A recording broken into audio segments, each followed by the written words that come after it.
కీర్తనల గ్రంథం 10వ అధ్యాయం మరియు 1 నుండి 18 వచనములు వరకు. యెహోవా, నీవెందుకు దూరముగా నిలుచు చున్నావు? ఆపత్కాలములలో నీవెందుకు దాగియున్నావు?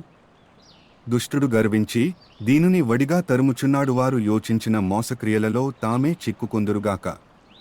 దుష్టులు తమ మనోభిలాషను బట్టి అతిశయపడుదురు. లోభులు యెహోవాను తిరస్కరింతురు. దుష్టులు పొగరెక్కి యెహోవా విచారణ చేయడను కొందరు. దేవుడు లేడని వారెల్లప్పుడూ యోచించుదురు. వారెల్లప్పుడూ భయము మానుకుని ప్రవర్తింతురుని న్యాయవిధులు ఉన్నతమైనవై వారి దృష్టికి అందకుండును. వారు తమ శత్రువులనందరినీ చూచి తిరస్కరింతురు.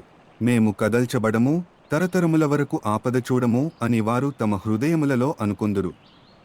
వారి నోరు శాపముతోనూ కపటముతోనూ వంచనతోనూ నిండియున్నది. వారి నాలుక క్రింద చేటును పాపమును ఉన్నవి.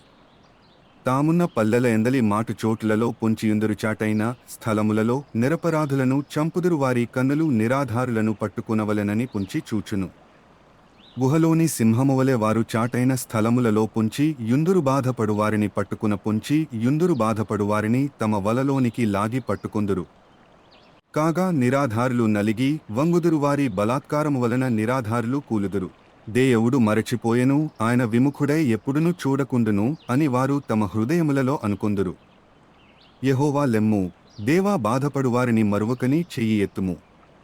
దుష్టులు దేవుని తృణీకరించుట ఎలా? నీవు విచారణ చేయవని వారు తమ హృదయములలో అనుకొనుట ఎలా? నీవు దీనిని చూచియున్నావు గదా. వారికి ప్రతీకారము చేయుటకై నీవు చేటును పగను కనిపెట్టి చూచుచున్నావు. నిరాధారులు తమ్మును నీకు అప్పగించుకొందురు. తండ్రి లేని వారికి నీవే సహాయుడవై ఉన్నావు. దుష్టుల భుజమును విరుగగొట్టుము. చెడ్డవారి దుష్టత్వము ఏమియూ కనబడకపోవు వరకు దానిని గూర్చి విచారణ చేయుము. యెహోవా నిరంతరము రాజై యున్నాడు. ఆయన దేశములో నుండి అన్యజనులు నశించిపోయిరి. యెహోవా, లోకులు ఇకను భయకారకులు కాకుండు ఉన్నట్లు బాధపడువారి కోరికను నీవు వినియున్నావు. తండ్రి లేని వారికిని నలిగిన వారికిని న్యాయము తీర్చుటకై నీవు వారి హృదయము స్థిరపరచితివి, చెవియొగ్గి ఆలకించితివి. కీర్తనల గ్రంథం 10వ అధ్యాయం మరియు 1 నుండి 18 వచనములు వరకు.